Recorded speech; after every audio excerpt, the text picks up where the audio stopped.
She will not say it. She will not say it. Violet chanted in her head, clinging to the thought like a lifeline. But when another stinging slap landed on her already sore backside, a gasp of pain, mixed with something else she didn't want to acknowledge, escaped her. Fine! I'm sorry for ditching you, my king! She blurted out, defeated. Asher's face lit up with a smug grin. There it was, the words he'd been waiting for. She'd finally admitted he was her king. His demeanor shifted abruptly, the harshness replaced with a tenderness that felt almost unsettling. Say it again, Violet. I want to hear those words. Humiliation burned in her cheeks as she repeated hollowly, I'm sorry for trying to leave you, my king. They were just words, she told herself. Saying that didn't mean anything. Right now, all she wanted was for this awful experience to be over. Asher's chest puffed out with pride, his eyes gleaming with a confusing mix of emotions. Then slowly, deliberately, he leaned down and kissed one of her sore cheeks. Violet froze, her mind reeling, if this could even be called affection. Yet a disturbing thrill shot through her as his lips grazed her skin. A throbbing sensation began to build low in her belly. Asher, she whispered, caught between telling him to stop and wanting him to go on. She hated how her body was reacting, hated the way his touch sparked feelings she didn't want to deal with. He lifted his head, his eyes locking onto hers with an intensity that stole her breath. You have no idea how beautiful you look right now, my little purple, he said, his voice smooth as silk.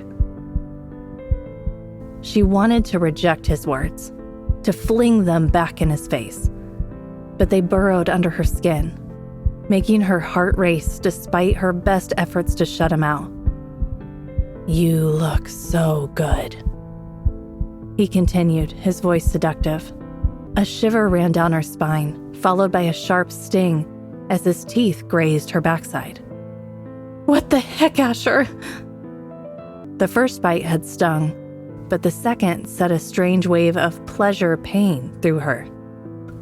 I'm going to put my marks on you, my little queen, he murmured possessively. So the world will know you're mine. Mortified and overwhelmed, Violet covered her mouth to stifle the sounds escaping her. She felt disconnected from her own body, her reactions alien and unwanted. If Nancy saw her now, she'd be horrified at first. But then Violet knew her mom. Violet shuddered at the thought of those two ever meeting. That would be a true nightmare. Aside from your hair. Asher's hands kneaded Violet's backside like it was dough. This is quickly becoming my favorite part of you.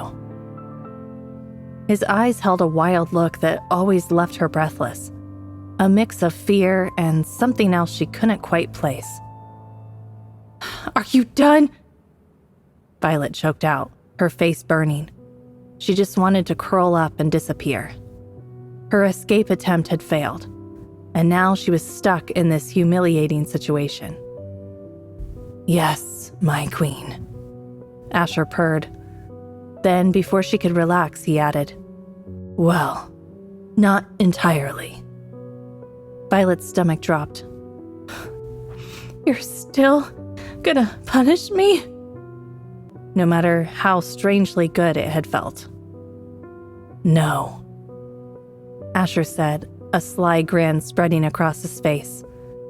Actually, I'm going to reward you. Violet shivered. Reward me? She stammered, caught between dread and anticipation. Yes, reward you, my queen. Before she could react, Asher flipped her onto her back, Asher's eyes, dark and dilated with desire, raked over her. His intense gaze made her pulse quicken. He looked at her like she was prey, a feast he couldn't wait to devour. The smoldering hunger in his expression made Violet's heart race. This wasn't just a guy. This was something primal, something dangerous. And she wasn't sure if she wanted to run or give in. Asher spread Violet's legs and positioned himself between them.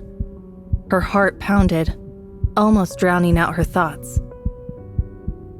His gaze locked on hers as he leaned over her, the intensity in his eyes holding her captive.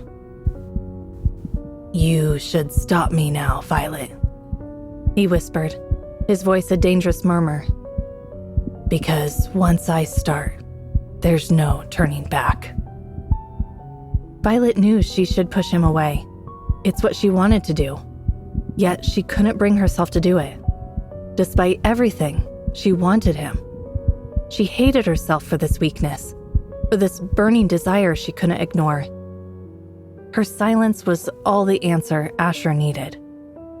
He captured her hands and pinned them above her head, pressing his body against hers, until there was no space left between them, their chests touching in an electrifying connection. Violet held her breath, hyper-aware of his body, the heat radiating from him, captivating her senses. Just as their lips were about to meet, Asher paused. "Moan aloud," he commanded. As Violet opened her mouth to speak, at that moment, Violet realized this wasn't just physical. It was something deeper. Her body burned with such intense desire that it drove her crazy that she couldn't use her hands to pull him closer, to close the distance between them, and maybe, just maybe, feel him more directly. Asher seemed to know exactly what she needed, keeping up his teasing rhythm, each movement sending waves of pleasure through her. Violet's moans echoed around the room, a soundtrack to her escalating excitement. She was suddenly super grateful that Asher had made sure her roommates were out cold and wouldn't be woken up by her cries of pleasure. "Asher," she gasped, her voice thick with desire, right on the edge of exploding. But just as she was about to reach her peak, confused and frustrated, Violet thought he might be switching things up or just messing with her. But when he stood up and moved away, the sudden loss of contact made it painfully clear. He was done. "What are you doing?" Violet asked, disbelief and panic rising in her voice. She was so turned on, it felt almost physically painful to be left hanging like this. With a smirk that looked both mean and calculated, Asher said, "That's my little gift to you, Violet. You'll crave me, hunger for me, burn for me, your king, only me." He had her under his thumb, and she'd fallen for it, hook, line, and sinker. Asher's words hit Violet like a bucket of ice water, dousing the fire of her desire with the chilling realization of just how manipulative he was. See that button on screen? That's your full story. Tap it and download the Pocket FM app now for free.